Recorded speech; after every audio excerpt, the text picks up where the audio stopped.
Chào tất cả các bạn, mình là Hà Serious. Hôm nay như đã hứa mình sẽ làm video top những con rồng nhỏ nhưng có vỏ trong thế giới bí kíp luyện rồng. Và sau khi tìm hiểu kỹ hơn thì mình phát hiện có 3 loài rồng nhỏ thú vị, có nhiều chi tiết đáng xem và chúng đều tập hợp thành những băng đảng khét tiếng. Nên video này sẽ là top 3 băng đảng rồng nhỏ mà láo. Quên, nhỏ nhưng có vỏ trong phim. Chúng ta cùng bắt đầu nhé.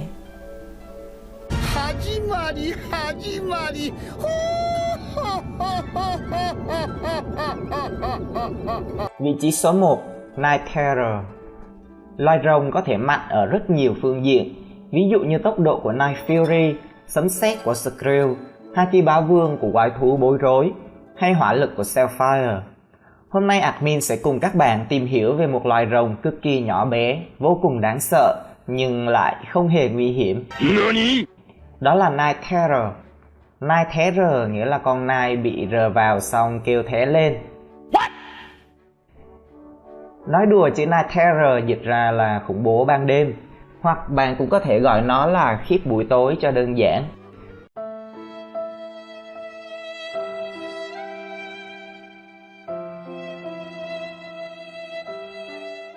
Night Terror nhìn khá giống dơi. Những con Night Terror bình thường có màu đen, ngoại trừ con đầu đàn. Chúng có 2 sừng ở trên mũi cùng với 4 cái gai ở đuôi. Ngoại hình có thể coi là ngầu và bắt mắt. Thông tin kích thước thuộc lớp Stalker, kích cỡ nhỏ, chiều dài 0,91m, cân nặng 6,35 kg, sải cánh 1,52m. Các kỹ năng: xếp hình. Không phải xếp hình dạng đó mà phải như thế này cơ.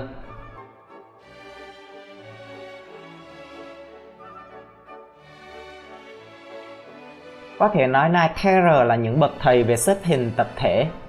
Khiếp buổi tối có thể bay cùng nhau tạo thành hình dạng của những con rồng lớn hơn, đáng sợ hơn nhằm mục đích đe dọa kẻ thù, bảo vệ lãnh thổ.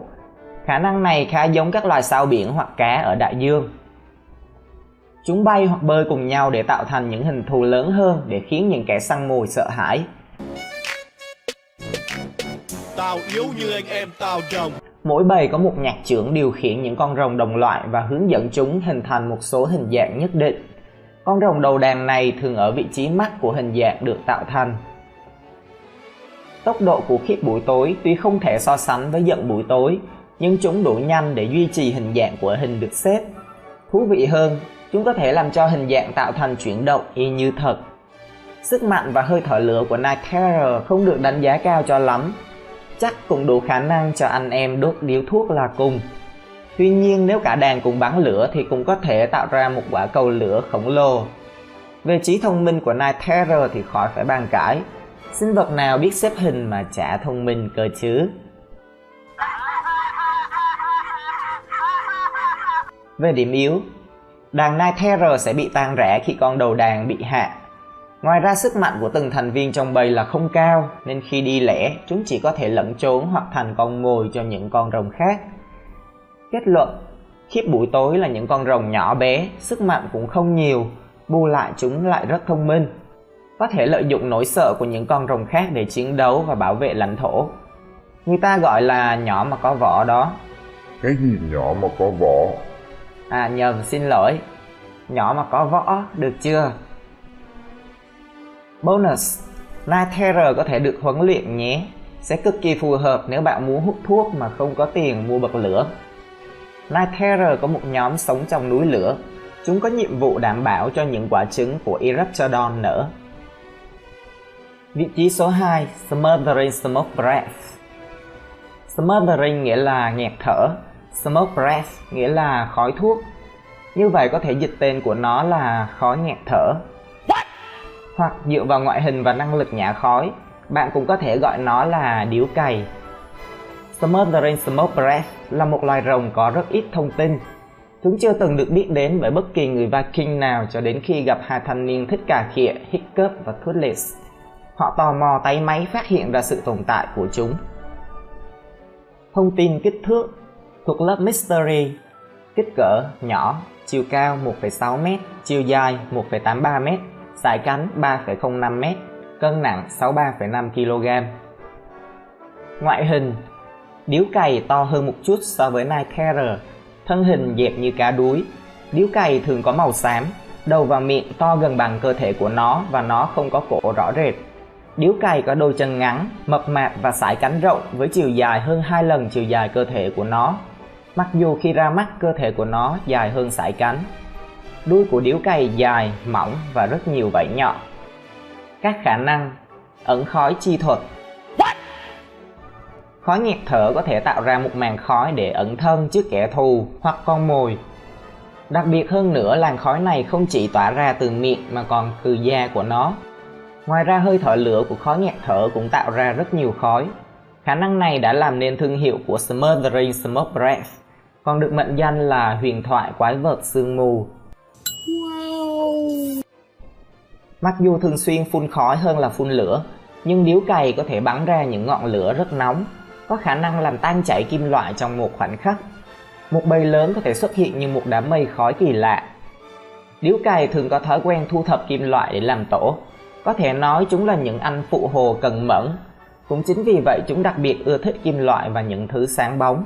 Chúng sẽ làm mọi cách giành giật, cướp bóc bất kỳ vật gì như kim loại về để thỏa mãn mơ ước được làm thợ hồ của mình. Tốc độ của khói nghẹt thở là khá nhanh. Cùng với khả năng vừa bay vừa nhả khói nên những con rồng khác rất khó để theo dấu chúng. Thậm chí kể cả là Night Fury cũng vậy. Sức mạnh của khói nghẹt thở không được biểu hiện ở những cá nhân đơn lẻ. Có thể nói chúng khá yếu đuối. Nhưng một đàn khói lại là một câu chuyện khác. Chúng có thể dễ dàng nhấc bổng một con tàu rồi quăng lên cây hoặc luộc sạch kim loại của cả một ngôi làng Viking trong nháy mắt. Có thể khẳng định khả năng làm việc nhóm của khói nghẹt thở cực kỳ tốt. Về điểm yếu, cũng như những con rồng có kích thước nhỏ bé khác, điếu cày cực kỳ yếu đuối khi hoạt động độc lập, dễ dàng trở thành con mồi cho những loài khác. Vòng khói ẩn thân khi chỉ có một con khói cũng không đủ dày để chúng dùng ẩn khói chi thuật thành công. Vị trí thứ 3 đó là Speed Stinger. Tên của nó nghĩa là cú chích có tốc độ nhanh, mà nếu thích, bạn cũng có thể gọi nó là cú chích bàn thờ. Speed Stinger là loài rồng không thể không nhắc đến trong những con rồng khủng long mini size ở thế giới bí kíp luyện rồng. Nhỏ bé nhưng cực kỳ nhanh nhẹn và nguy hiểm. Hãy cùng admin tìm hiểu về cú chích bàn thờ nhé. Về ngoại hình, Speed Stinger là loài rồng không biết bay. Chúng nhanh nhẹn, ngoại hình cực kỳ giống một con khủng long Velociraptor. Speed Stinger có một cặp giò cơ bắp với 3 móng vuốt, 2 ở phía trước, 1 ở phía sau. Một số đàn chích bàn thờ có màng vảy ở chân giống như vịt cho phép chúng chạy trên mặt nước. Những con chích bàn thờ thường có màu xanh nước biển, ngoại trừ con đầu đàn có sọc đỏ, nổi bật và lớn hơn một chút so với phần còn lại, giúp nó dễ dàng ra lệnh và nhận được sự tôn trọng của cả đàn. Thông tin kích thước thuộc lớp short, kích cỡ nhỏ, chiều cao 2,16m, chiều dài 4,88m, cân nặng 272,2 kg. Các khả năng: sự thông minh. Speed Stinger rất thông minh. Chúng hoạt động theo bầy đàn và có thể lên kế hoạch để tấn công. Những cuộc tấn công này thường được lên kế hoạch bởi con đầu đàn. Haki quan sát. Speed Stinger có haki quan sát cực kỳ mạnh mẽ.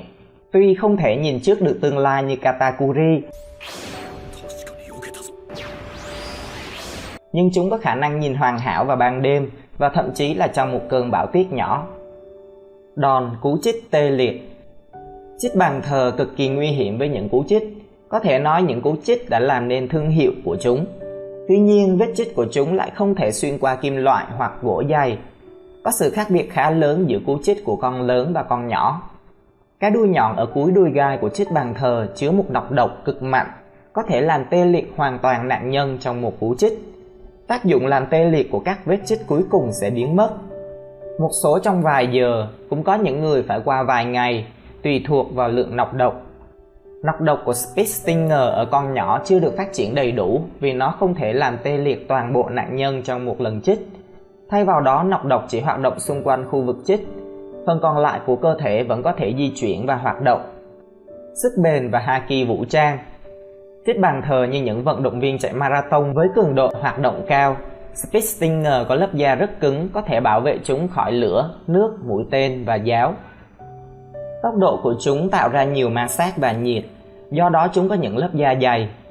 Chích bàn thờ có sức bền cao vì chúng có thể chạy những quãng đường rất dài và săn lùng con mồi mà không có dấu hiệu mệt mỏi.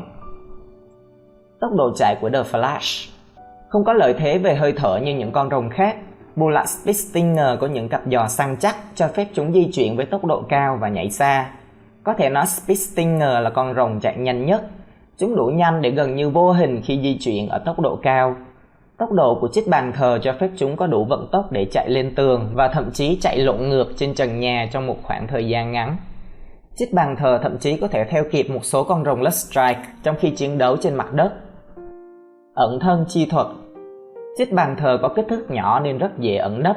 Ngoài ra chúng có thể sử dụng tốc độ của mình để đi xung quanh người hoặc rồng một cách dễ dàng mà không bị chú ý cho đến khi chúng bắt đầu tấn công. Thông tin về con Alpha trong đàn. Con đầu đàn là con có kích thước lớn nhất.